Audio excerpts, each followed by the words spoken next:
kita pegang dia macam gini dahulu. Bang bang bang bang bang kan. Hai, Assalamualaikum. Hari ni aku nak turunkan sikit ilmu berkaitan macam mana nak pegang raket dengan betul. Yang pertama, mesti ada raket.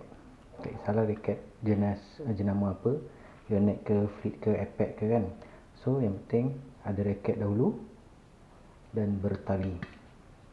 Tali ikut korang lah nak pakai tali jenis macam mana, tu korang punya ikut favorite kesukaan masing-masing. Yang pertama, mesti ada raket dan ada tangan untuk pegang raket. Cara nak pegang raket macam mana? Yang baru nak belajar, kebanyakannya kalau kita tengok kat luar, pegang raket macam gini, ataupun dia macam gini tangan dia, ataupun dia pegang pun macam gini, jari maksudnya macam gini. Kalau ikutkan yang betul, yang paling baik lah supaya shuttlecock tu tidak cepat rosak adalah cara pegang dia seperti ini. Atau kita baru nak belajar macam mana cara nak pegang, kita pegang dia macam gini dahulu, buat dia macam bentuk senapang, apa? Bang bang bang bang bang kan. Ataupun cara nak pegang dia adalah cara macam kita nak tepuk tangan. Cara dia mesti macam gini, bukan macam gini. Macam kita pegang pisau lah, kita tak ada pegang pisau potong bawang ke potong lada ke macam gini kan. So kita akan potong macam gini. So cara dia lebih sama macam itu konsep pegang pisau. So cara dia macam ni. Ataupun kalau dia cakap sepak tepuk tangan. So raket ni mesti tepuk tangan. Tepuk tangan. Cara nak pegang dia, posisi dia ada 3. Satu di atas, yang kedua di tengah, yang ketiga di bahagian bawah. Biasanya orang akan macam inilah. 1, 2, 3 ni. Ini nanti kita belajar lah. So pegang dia, mesti pegang dia macam pegang pistol juga, macam pegang senapang juga, macam gini. Macam gini. Jari dia macam inilah. Kebiasaannya orang pegang jari macam gini. So dia akan bagi satu ruas kosong di sini untuk memudahkan pergerakan jari. Pergerakan macam mana? Pergerakan macam ini ataupun buat macam ni. Itu pergerakan dia lah. Pegang tak perlu genggam kuat, cuma santai saja. Yang perlu kuatkan adalah 2 jari di bawah ni untuk pegang. So dia akan jadi macam inilah.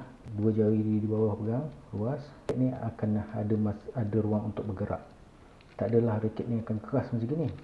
Raket ada masa untuk bergerak. Kalau kita tengok ada masa untuk bergerak. Kalau kita keras, raket tak ada masa untuk bergerak tindak balas. So ni cara dia supaya tangan kita tak sakit. Cara dia macam mana? Pertama, raket dia mesti dalam keadaan macam ni ataupun dalam situasi tepuk tangan. Yang kedua, pegang dia mesti bentuk macam main senapang pistol. Cara nak masuk macam ini. Cara nak masuk macam ini. Ada satu ruang, ada satu ruas untuk memudahkan jari bergerak. So kalau nak belajar, mula-mula agak kekok jauh juga sebab kita kadang-kadang dah terbiasa pegang macam ini ataupun kita dah terbiasa pegang macam ini. Jadi kalau kita nak baiki, kita buat slow, maksudnya step by step untuk berubah lah. Walaupun kita dah pegang macam ini, tiba-tiba kita main je akan jadi macam ini, so kita akan ubah balik. Dia macam ni lah. Masuk jari, okay, ada ruang. Masuk jari ada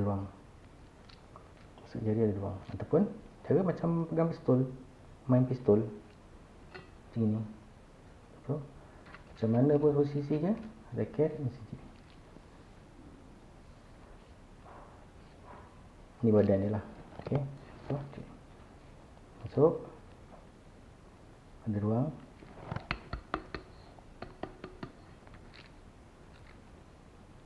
Kalau kita pegang pisau, kita main macam ni.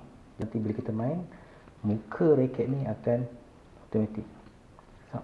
Muka raket ni akan terus ke hadapan. Muka raket kalau macam ni, muka raket kat bawah. Ni muka dia, orang panggil ni muka. Ini muka raket ni. Depan belakang ni muka raket. So raket ni muka dia, kalau kita macam ni, muka dia akan ke hadapan. Kita pegang macam ni, kalau kita pegang muka dia ke bawah. Bukan dalam posisi tepuk tangan. Ni posisi tepuk tangan. Ni bukan posisi tepuk tangan. So kita pegang raket ni, menyukarkan kita. Kat sini akan sukar lah. Kita punya kat sini akan rasa. Kalau sini, posisi tepuk tangan memudahkan sebab jari kita akan bergerak. Sebab tadi perlu ada ruas, jari kita akan bergerak. So, jari kita, ibu jari tadi kat belakang, bila kita tukar posisi, jari telunjuk akan masuk ke dalam, ibu jari akan keluar. Bila kita tukar posisi,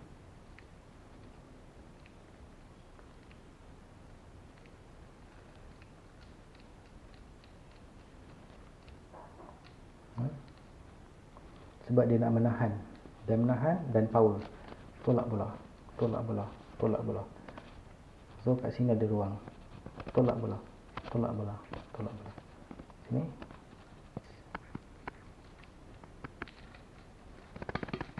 Okay. So ini saja ilmu yang aku nak sharekan. Sebab aku pun dah lama tak pegang raket sejak PKPB.